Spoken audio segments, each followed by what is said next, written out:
तो hello guys, मैं हूं उत्तम मिश्रा। और अभी कल 1 नवंबर को मेरा SBI PO का पेपर था, जो कि थर्ड शिफ्ट में फॉर्चुनेटली हो ही गया। देखिए, पेपर का जो लेवल था वो मतलब बहुत ही अच्छा लेवल था, मतलब प्री के लेवल के हिसाब से। जब फर्स्ट और शिफ्ट सेकंड शिफ्ट को मैं एनालिसिस करके गया था, तो उसके हिसाब से अगर देखा जाए तो थर्ड शिफ्ट कंपैरेटिवली काफ़ी मॉडरेट टू हाई मानी जाएगी एज़ पर प्रीलिम्स लेवल। मेरा सेंटर पड़ा था दिल्ली पवन गंगा मुंड का जो सेंटर है। पहली बात तो यार वो सेंटर बड़ा मतलब बेकार सेंटर है। मतलब सेंटर तो ठीक है, फैसिलिटीज़ वहाँ की ठीक है, पर जो बैगेज वैगेज का जो सिस्टम है ये काफ़ी मतलब मुझे मतलब बेकार लगा। 50 रुपये यार वो बैगेज वैगेज के ले रहे हैं, जो कि मुझे लग रहा है कि एज अ स्टूडेंट के हिसाब से इन लोगों को नहीं लेना चाहिए। खैर वो एक पार्ट ऑफ थिंग है। पेपर का एनालिसिस देने के लिए मैं आया हूँ। अगर पेपर के एनालिसिस की बात करें तो सबसे पहले हमारा खुलता है इंग्लिश सेक्शन। देखिए, इंग्लिश सेक्शन ना मतलब ऐसा अभी तक 2023 में हमें ये देखने को मिला है कि मैथ्स हमारा मॉडरेट आ रहा है, रीजनिंग हमारी थोड़ी सी मतलब एक इजी टू मॉडरेट कह सकते हैं, क्वांट हमारा मॉडरेट टू हाई लेवल पे आ रहा है, चाहे वो आप IBPS प्री को ले लें, चाहे आप RRB को आपने देखा ही है। ठीक है। SBI में इस बार SBI PO के थर्ड शिफ्ट में क्या हुआ है कि इन लोगों ने इंग्लिश भी अच्छे लेवल की पूछी है। मतलब इंग्लिश में मेरे खुद के सिर्फ 19 अटैम्प्ट है। मेरे इंग्लिश में नेगेटिव मार्किंग मतलब हो जाते हैं, तो इंग्लिश में मैंने जानबूझ के ही अटैम्प्ट मैंने कम किए हैं। सिर्फ 19 अटैम्प्ट है मेरे इंग्लिश में। इंग्लिश में क्या क्या आया था मैं बताता हूँ। कि सबसे पहला जो आया था वो RC आया था, रीडिंग कॉम्प्रीहेंसन। 7 से 8 के करीब क्वेश्चन थे, और दो जो थे उसमें तो वर्ड मीनिंग के क्वेश्चन थे। वर्ड मीनिंग वो मुझे याद नहीं आ रहे। एक वर्ड मीनिंग था कि जो लुकिंग टू करके कुछ क्वेश्चन आए थे, तो उसका 5 ऑप्शन थे, वो ढूंढने थे। RC जो आया था वो हमारा आया था वो फिन इन्फ्लुएंसर के ऊपर आया था। अभी हाल ही में एक रिपोर्ट आई थी ना, जिसमें सेबी ने फिन इन्फ्लुएंसर पे काफ़ी ज़्यादा मतलब शिकंजा कसा है कि वो क्या करते हैं कि बायस तरीके से लोगों को वो देते हैं, मतलब एडवाइस देते हैं और शेयर्स को बम्प करवा देते हैं। तो इस कारण से ये जो वीडियो है, ये जो पैसेज है, ये पैसेज आई थी पहली बात तो। और दूसरा जो है PQ वायरस आया था। PQ वायरस वो जनरली ABCD वाला PQ वायरस नहीं आया था, वो जो हम क्रैक करते हैं ना कि 5 होते हैं और हम उसको करते हैं, फिर उसके बाद मतलब सारे के सारे वो टफ वाली वो PQ वायरस आई थी। और कॉमन एरर आई थी। कॉमन एरर भी छोटी नहीं थी, कॉमन एरर भी स्टेटमेंट वाइज थी। 5 कॉमन एरर आई थी, जिसमें तुम्हें 4 मतलब गलत दिए हुए थे और एक सही को ढूंढना था। तो ये भी मुझे लग रहा है कि एक टफ मतलब टफर साइड ही आ गया। और क्लोज टेस्ट आई थी। क्लोज टेस्ट के भी आंसर जो है वो जल्दी मिल नहीं रहे थे। फिल इन द ब्लैंक्स भी आए थे। फिल इन द ब्लैंक्स थोड़ी सी इजी थी कंपैरेटिवली। अगर देखा जाए तो पेपर में मुझे सबसे इजी जो लगा वो फिल इन द ब्लैंक्स ही लगा। तो इंग्लिश का ये ओवरऑल रिव्यू है। इंग्लिश अगर मैं रखूँगा तो इसको मॉडरेट ही रखूँगा मैं, मतलब इजी तो नहीं रखूँगा, क्योंकि अगर इंग्लिश में सिर्फ 19 अटैम्प्ट हो रहे हैं तो मॉडरेट ही है। ठीक है, हो सकता है आप लोगों का ज़्यादा हुआ हो, कमेंट में करके बताइएगा, पर इंग्लिश मॉडरेट है। अब आ जाते हैं हम सेकंड सेक्शन, जो कि क्वांट है हमारा। देखिए भाई, क्वांट ने तो मतलब कसम से मतलब रुला ही दिया। फर्स्ट और सेकंड शिफ्ट में क्वांट काफ़ी इजी आई थी, ऐसा मतलब एनालिसिस देखने को मिला। जो एग्ज़ाम दिए होंगे वो ज़्यादा अच्छे से बता सकते हैं, लेकिन फर्स्ट एंड सेकंड शिफ्ट के कंपैरेटिवली देखा जाए तो थर्ड शिफ्ट की जो आपका वो था क्वांट था, वो बहुत ज़्यादा मतलब टफर साइड था।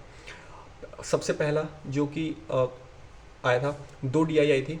पहला एक तो पाई चार्ट थी, मेल और फीमेल के बारे में बता रखा था। पाई चार्ट और plus table, pie chart plus table आया था।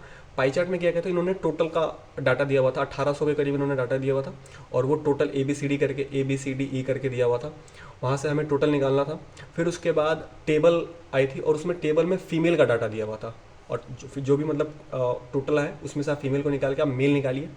क्वेश्चंस की बात करो इस DI की, तो 5 क्वेश्चंस आए थे। 5 क्वेश्चंस में थे 4 तो मतलब इजी थे, हाँ 4 या 3 तो बहुत ज़्यादा इजी थे, जो कि मतलब देखते ही हो रहे थे।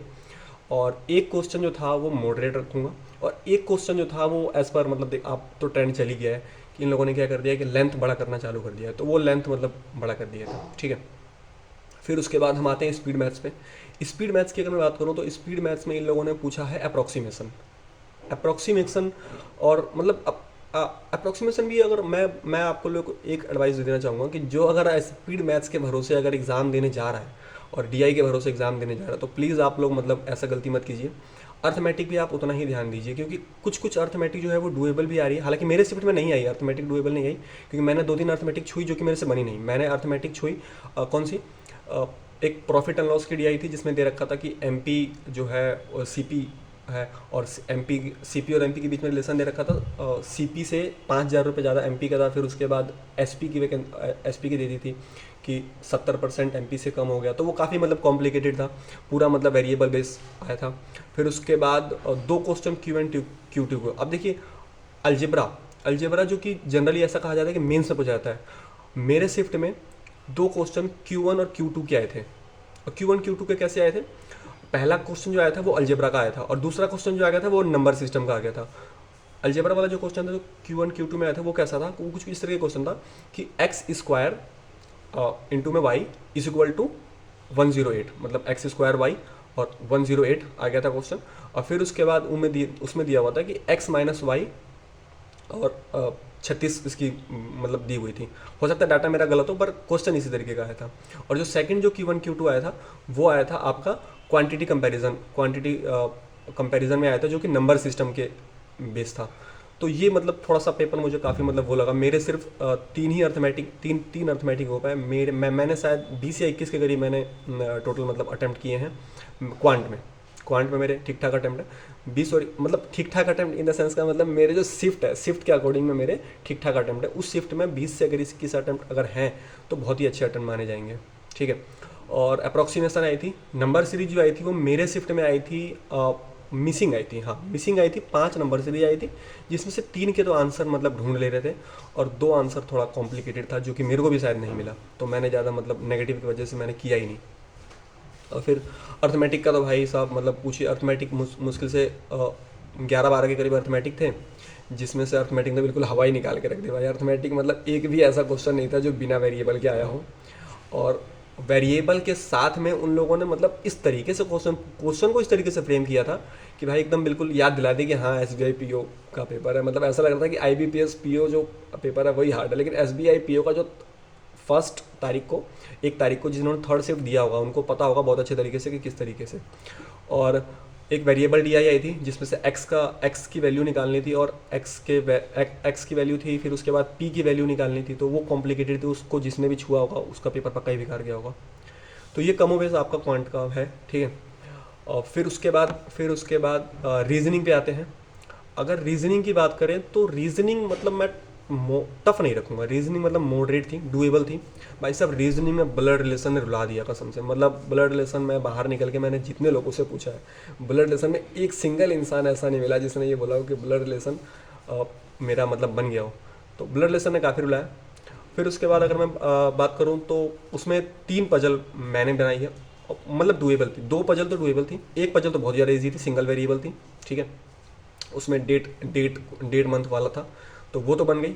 सेकंड जो पजल आई थी वो आई थी आप ये कह लीजिए कि लाइन, छः लोग बैठे थे लाइन में, 6 लोग दिए थे, और लाइन में रॉ बेस में, और साथ में उनके वेरिएबल दे दिए थे। और वेरिएबल मुझे याद नहीं, हो सकता है वो फ्रूट हो या हो सकता है वो कलर हो, इस तरीके का वेरिएबल था। तो सेकंड ये जो थर्ड पजल आई थी, थर्ड पजल जो आई थी वो काफ़ी ज़्यादा कॉम्प्लिकेटेड थी। मतलब वो लास्ट के मेरे 6, मुझे अच्छे से याद है, लास्ट के 6 मिनट बचे हुए थे, और उन 6 मिनट बचे हुए थे तो मेरे को मन कर रहा था यार उठाऊँ ना उठाऊँ, पर मैंने रिस्क लिया, मैंने उठाया, और फॉर्चुनेटली वो बन गई। हालांकि वो बन गई, और 6 लोग थे। 6 लोग तो नहीं कह सकते, 6 प्रोडक्ट थे। एक ABCDE करके दिया हुआ था, फिर 6 कलर्स थे, आइवोरी करके था, पर्पल था, ये था। तो सबसे टॉप में जो वो आ रहा था वो आइवोरी करके आ रहा था। आइवोरी, हाँ आइवोरी नाम एक कलर है जो कि सबसे टॉप में आ रहा था। अब ABCDE में से कौन सा टॉप पे आ रहा था ये मुझे नहीं पता, ठीक है।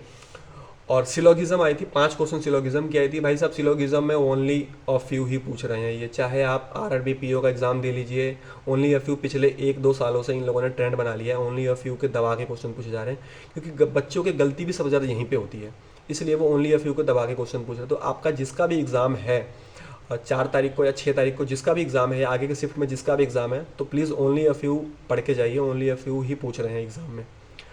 और फिर उसके बाद हाँ इनइक्वालिटी भी आई थी, ईजी थी, इनइक्वालिटी ईजी थी। डायरेक्शन के 3 क्वेश्चंस आए थे जो कि मतलब ईजी थे। लास्ट के मेरे 1.5 मिनट बचे हुए थे, तो मैंने डायरेक्शन के बनाया और बन गया। मेरे 3 क्वेश्चन थे, एक क्वेश्चन टाइम की वजह से मेरे बने नहीं, उसमें फिल इन द ब्लैंक्स दे रखे थे वो बने नहीं। 2 क्वेश्चन जो है वो ईजिली दिए हुए थे कि इसके रिस्पेक्ट में इसका मतलब डायरेक्शन बताओ, फिर उसके बाद इसके रिस्पेक्ट में इसका डायरेक्शन बताओ, 2 क्वेश्चन हुए। तो 2 मतलब इजी थे, हो गए। तो मेरे टोटल अटैम्प्ट अगर मैं बात करूँ तो मेरे 62 अटैम्प्ट है। मतलब अगर देखा जाए तो उस शिफ्ट में मैंने मैथ्स में, इंग्लिश में 19 अटैम्प्ट किए हैं, मैथ्स में मैंने शायद 20 या 21 अटैम्प्ट किए हैं, और बाकी का आप जोड़ लीजिए, रीजनिंग का आप जो भी आप मतलब गुना भागा करके देख लीजिए आप। रीजनिंग में मैंने इतने अटैम्प्ट किए हैं। पेपर मॉडरेट था पक्का। इसमें अगर फर्स्ट एंड सेकंड शिफ्ट वाले पक्का हमसे ज़्यादा अटैम्प्ट किए हैं, उनके उनके मतलब एवरेज अटैम्प्ट देखा जाए तो सबके मैंने जितने ही पूछे, मेरे कुछ फ्रेंडों का भी एग्ज़ाम था तो उनका 65-70 के करीब मतलब एवरेज अटैम्प्ट माना जाएगा। लेकिन हमारे शिफ्ट में, थर्ड शिफ्ट में, जिसके भी 55 प्लस अटैम्प्ट हैं और विद एक्यूरेसी, देखिए अटैम्प्ट तो आप 80 करके आ जाइए, 70 करके आ जाइए, कोई मैटर ही नहीं करता। इंग्लिश में आप 30 के 30 मारिए, कोई दिक्कत वाली बात नहीं है। मैथ्स में आप मारिए, कोई 25 के 25 मारिए। रीजनिंग में आप मारिए, लेकिन कोई दिक्कत वाली बात नहीं है। लेकिन एक्यूरेसी कितनी है आपकी, ये मैटर करती है, ठीक है। अब देखा ये गया है कि हार्डर शिफ्ट जो आई है, अब जो आने वाले दिनों में भी जो हार्डर शिफ्ट आएंगे उसमें नॉर्मलाइजेशन जरूर होगा। मेरी एक फ्रेंड है, उसका IBPS PO पढ़ा था, थर्ड शिफ्ट में पढ़ा था, सबसे लास्ट दिन में थर्ड शिफ्ट में पढ़ा था। IBPS PO के बाकी अगर देखा जाए तो उससे पहले वाले शिफ्ट में सबों ने मतलब 65-70 अटेम्प्ट करके आई थी, वो सिर्फ 55 अटेम्प्ट करके आई थी। उसने बोला था कि यार मेरे से पेपर हो ही नहीं पाया, 55 अटेम्प्ट करके आया, ठीक है। 70 वाले बच्चों के पेपर नहीं निकले, और 55, वो सिर्फ 55 करके अटेम्प्ट करके आई थी, उसके नंबर आए थे 57.25 नंबर करके आए थे, और उसने प्रीलिम्स क्लियर कर लिया IBPS PO का, ठीक है। तो इस बात से बिल्कुल डिमोटिवेट मत हुई। जिनका भी थर्ड शिफ्ट को पेपर है, पेपर आपका हार्ड आया, मैंने खुद दिया है पेपर हार्ड आया है, ठीक है। तो आप लोग अगर 55 प्लस हैं विद 100% एक्यूरेसी, 99 भी नहीं बोल रहा, 55 प्लस में 100% एक्यूरेसी अगर है आपकी, क्योंकि लास्ट ईयर की जो कट ऑफ गई थी वो 59.50 गई थी। तो अगर आप 55 से प्लस अटैम्प्ट हैं तो प्लीज़ आप मेंस के लिए प्रिपेयर कीजिए, ठीक है। इधर उधर मत दौड़िए, मेंस के लिए प्रिपेयर कीजिए। और फर्स्ट एंड सेकंड शिफ्ट, आगे की शिफ्ट में अगर देखा जाए तो अब ये भी देखना होगा कट ऑफ। हालांकि मैं प्रिडिक्ट नहीं कर सकता, कट ऑफ प्रिडिक्ट करना अपने आप में बायस तरीका होगा, ठीक है। कट ऑफ क्या है क्या नहीं ये मुझे नहीं पता। कट ऑफ के लिए बहुत सारे जो फैक्टर्स होते हैं वो डिटरमाइंड होते हैं, तो कट ऑफ पे मैं नहीं करूँगा। ये एक जो यूट्यूब पे व्यूज़ गेन करने का तरीका है वो मैं नहीं करूँगा। मैं बस अपने शिफ्ट का एनालिसिस देने के लिए आया हूँ। तो प्लीज़ रीजन इंग्लिश में आप लोग RC जो भी है वो अच्छे से करके जाइए, जिनका भी आगे पेपर है। और अगर आप सिर्फ DI के भरोसे जा रहे हैं तो मुंह की खाइएगा। DI, स्पीड मैथ्स और अर्थमेटिक पहले से प्री प्लान होके मत जाइए कि मुझे ये करना है, मुझे वो करना है, नहीं। आपको स्ट्रैटेजी जो है वो एग्ज़ाम में बैठते ही बनाना होगा, ठीक है। अगर आप ये एकदम बिल्कुल हार्डकोर तरीके से जा रहे हैं कि मेरे को एकदम मतलब DI के भरोसे मैं फोड़ दूंगा या स्पीड मैथ्स के भरोसे फोड़ दूंगा, तो भैया स्पीड में ज़्यादा आ नहीं रही है, सिंपल सी बात है। DI की बात है, DI बड़ी लेंदी आ रही है, वेरिएबल बेस आ रही है, ठीक है। 2 DI आ रही है, तो एक DI भी मतलब कोई ईजी नहीं है। जो DI मैंने की है वो ईजी नहीं थी, वो भी मॉडरेट थी, ठीक है, पर वो डुएबल थी। जो सेकंड वाली DI थी वो जिसने भी उठाई होगी उसका पेपर पक्का खराब हुआ होगा। मेरे बगल में बैठे हुए थे कुछ लोग जिनका मात्र 49 अटैम्प्ट हुआ, क्यों? क्योंकि उन्होंने वेरिएबल वाली DI उठा ली थी, ठीक है। तो और अर्थमेटिक को भी साथ में लेके चलिए, ठीक है। अब पेपर का जो ट्रेंड है वो बिल्कुल चेंज हो रहा है, अर्थमेटिक भी साथ में कीजिए, क्योंकि 10 से 12 नंबर की अर्थमेटिक आ रही है जो कि that's play a bigger role in our exam, ठीक है। रीजनिंग की बात करें तो भैया पजल भर भर के पूछ रहे हैं, ये पजल्स ओनली अ फ्यू ये भर भर के पूछ रहे हैं, तो पजल्स पे ध्यान दीजिए और फिर ओनली अ फ्यू पे ध्यान दीजिए, ठीक है। और बस कमोबेश यही एक तरीका, मतलब अगर आपका 4 या 6 को एग्ज़ाम है SBI PO का, तो आई होप कि मैंने जो आपको रिव्यू दिया है थोड़ी बहुत आपको मदद मिली होगी। और अगर आपको मदद मिली है तो प्लीज़ कमेंट कीजिए। और आपके कितने, अगर आपके फर्स्ट एंड सेकंड शिफ्ट वाले भैया जो भी हैं, आपने कितने अटैम्प्ट किए ये भी कमेंट करके बताइए।